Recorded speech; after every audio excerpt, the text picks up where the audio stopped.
لكم فيها فاكهة كثيرة منها تأكلون. صدق الله العظيم.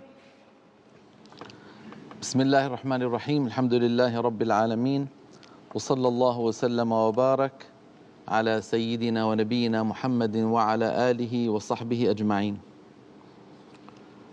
سبحان المعطي الوهاب.